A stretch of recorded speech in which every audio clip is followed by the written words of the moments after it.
Magandang umaga mga bata. Magandang umaga po. Pwede na kayo magsimula ngayon.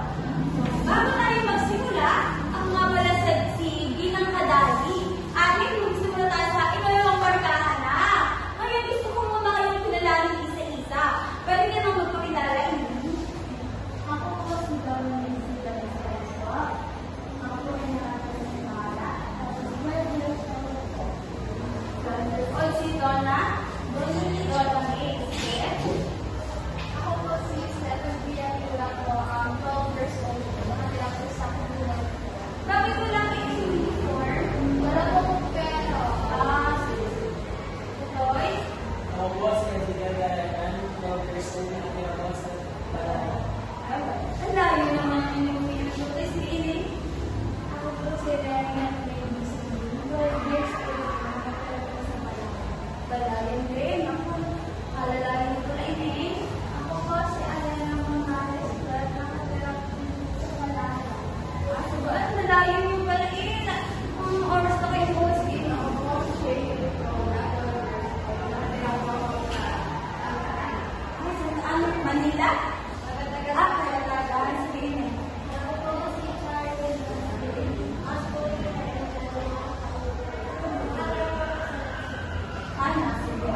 ipasok ito?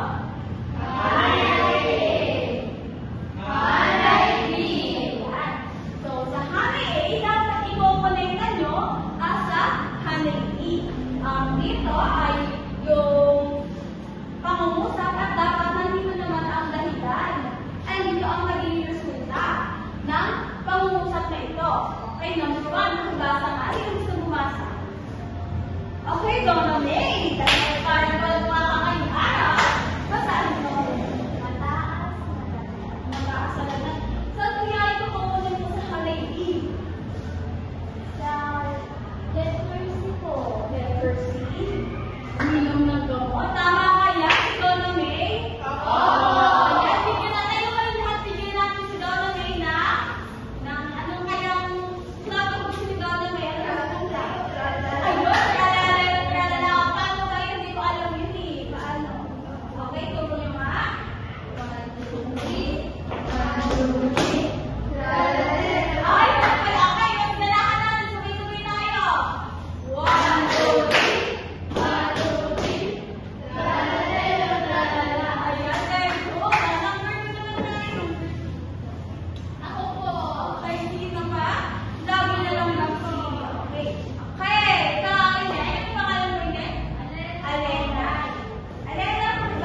sila si Dominic? Ngayon, palakpakan natin Dominic. Alam niyo ba yung tungtong sa hurla? Hindi po. Kayong gagawin natin lang sila yung kayong lahat gagawin ng tungtong sa hurla. 1, 2, ganito yan. 1, 2, 3. 1, 2, 3. Tung, tung, tung sa hurla. Sirlina. Ayun naman. 1, 2, 3. Tung, tung, tung sa hurla.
pakibasa naman po. Number 5.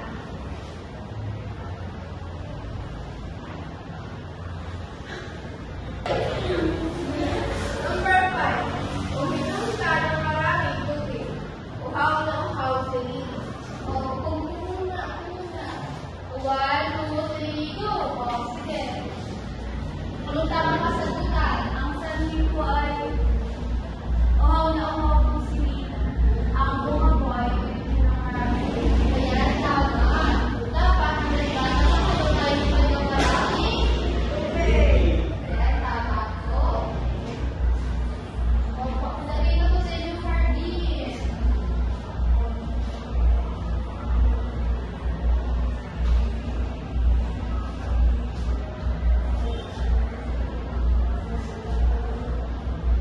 O, sa inyong palagay. Ano kaya itong nasa hardin ng ng pangkapisang Ayan, tama. Ito po ay sili.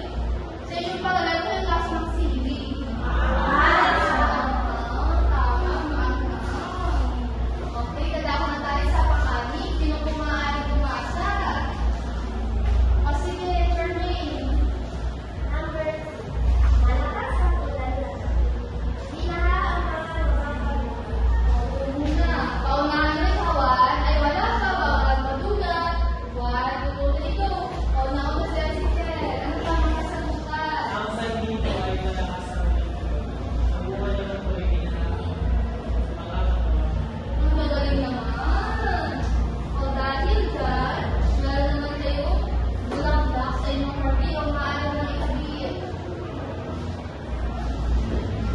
Ayan, nalalaman na kayo ng pangkatisa. Sero na sila. Ano to? Yes, sunflower po. Tama po. Mula po sa araw sunflower, kaya po may team. O, number 7, pakibasa. Sige, kadali. Kaya sa akin, maibig ko matalo ng buhay. 1, 2, 3. O, pangkat. Dalawang nauna ang tamang kasagutan. Ang tamang kasagutan. Ang sanhi ko ay nakintay kung maibig sa kanya. Ang bunga, nalalo siya sa tapuan. Tama? Tama po. Ayan, maraming kayo sa inyong happy. Malapit na mapuno ang happy ng pangkatisa.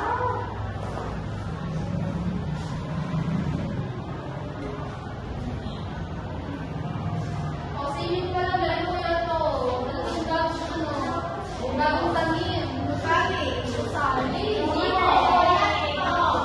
Ang mga kakulat ko po ano to, bigyan ko ng isa pang prutas. Ano ka buko? Buko? Mali po. Ate, Ano kaya to? Ah! Ako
malungkot o masaya ang patas?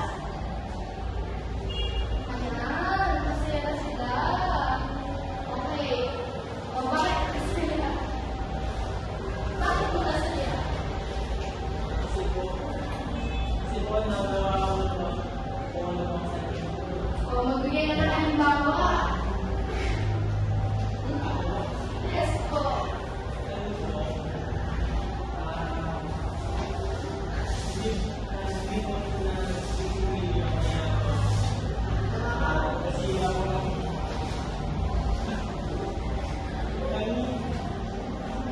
Ayan, tama ko. O, nagkakaroon po tayo sa pang-apat na pag-uusap.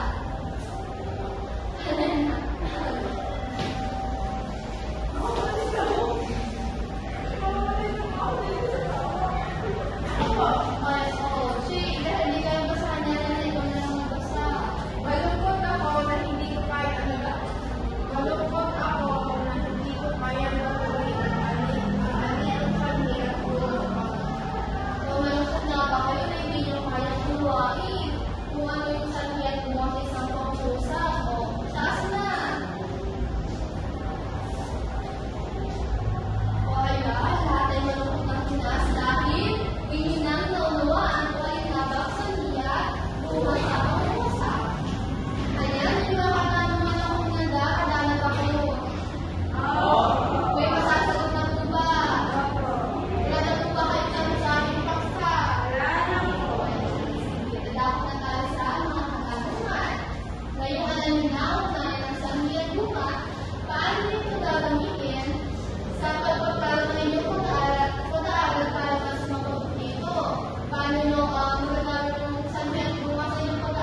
Ate Jane. Dahil malinis pa ang aking pagpapisa,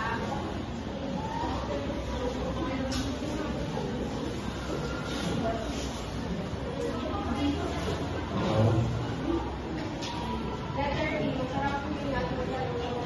Okay, very good. Okay, number 4. Okay, yan, Letia. Kaya po ba ang summer ng bigas? Sige po, masagana ang aking mga tama ba, number 4? Hindi po. Okay, si ate. Pura ulit. Kaya po ba ang summer ng bigas? Nagkaroon ng malakas na bagyo. Letter D po. Tama ba? Number 4, tama? Opo. Okay, number 5. Si ate Elena. Kaya nagkaroon ng drop out sa bayan. Malakas ang ibig ng atin. Tama, number 5? Opo. Sige po. Tama po. Okay, number 6. Yan ulit at uwi ng sanhi at bunga. Okay, number 6. Si ate Donna.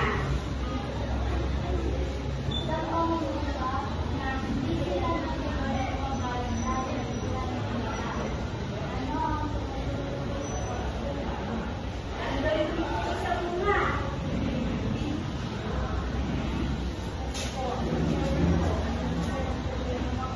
Tama ba number 6? Opo. Sino sabi tama? Sino sabi mali? Okay, number 7. Yung lumita ko po yun ang sanhi at bunga. Si Ate Elena.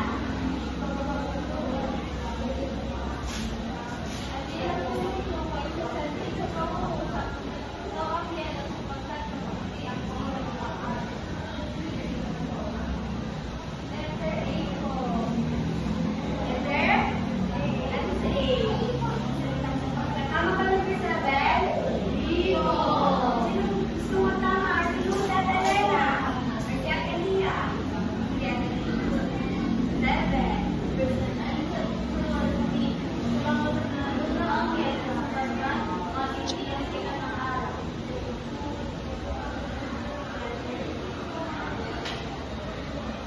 8. Sige po. Okay. Very good. Number 8. Sino number 8? Ulit. Okay.